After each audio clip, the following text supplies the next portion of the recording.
clouds swooped in today. It made the temperature warmer.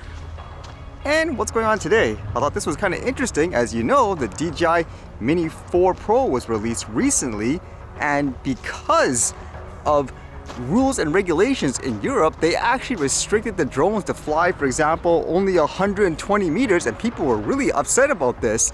Now the argument is DJI, they're just following, for example, the proper procedures. It says here, the DJI Mini series and the 120 meter altitude limit in the EU. Why are they doing this? Apparently they made a boo-boo recently, which makes me wonder, is this kind of an admittance that they, quote, broke the law in general? And as well, I guess it's bad for PR for those people who aren't in tune with what's going on, I guess, with their drone hardware. It says DJI is aware that some drone pilots in the EU, Liechtenstein, Iceland, Norway, and Switzerland were concerned about the 120 meter altitude limitation introduced with the recently launched DJI Mini 4 Pro.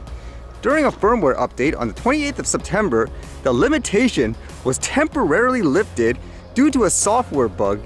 In order to comply with the new European drone regulations, DJI will revert to the 120 meter limit for the Mini 4 Pro on the 26th of October 2023.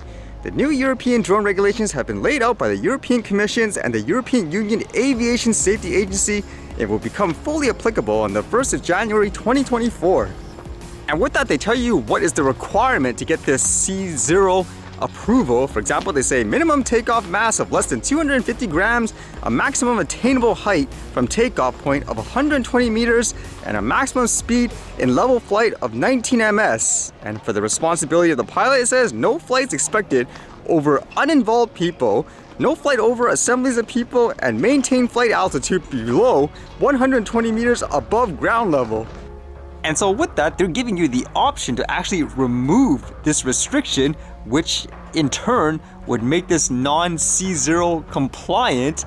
And as well, they say, if you wish to make your previous drone C0 compliant, for example, the DJI Mini 2, like they say, you can apply to have yourself get, I guess, restricted to enable you to fly under these restrictions. So that's kind of interesting, huh?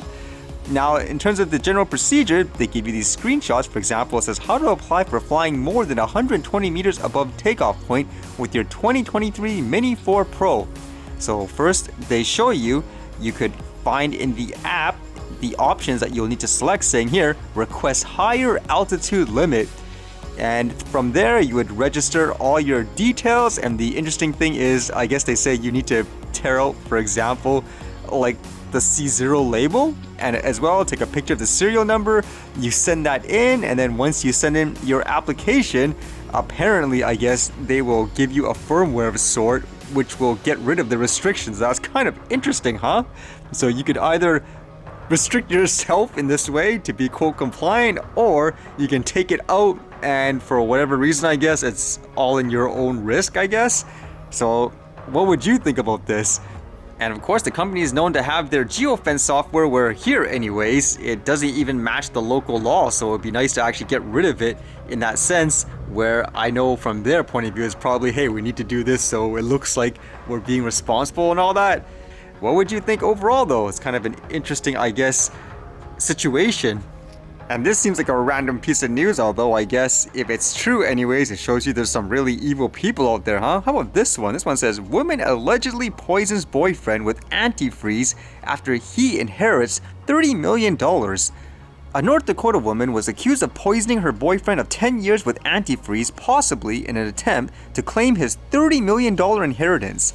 Ina Thea Canoyer, 47, was arrested on Monday and charged in September 5th death of Stephen Edward Riley, 51, according to the Minute Police Department. Riley was first taken to a nearby emergency room on September 4th. So apparently when he was brought to the hospital, he says his friends told him he complained that he felt drunk even though he hadn't consumed any alcohol. And it says Canoyer said that her partner had been drinking in the sun and suffered from heat stroke. Though his autopsy revealed that while there was no alcohol in his body, but there was an ethanol glycol, the main ingredient in antifreeze. Police have suggested that Canoyer had a financial motive to kill her partner. The night before he was hospitalized for antifreeze poisoning, Riley had met with a lawyer to finalize his inheritance, according to the New York Times. And they also say the person's, I guess, loved ones also allege that Kanoyer made multiple comments about poisoning him with antifreeze prior to his death. Can you imagine that too? It's a little too coincidental, but more than likely so, it is guilty, I guess. We'll see how it goes.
Alright, see you guys later.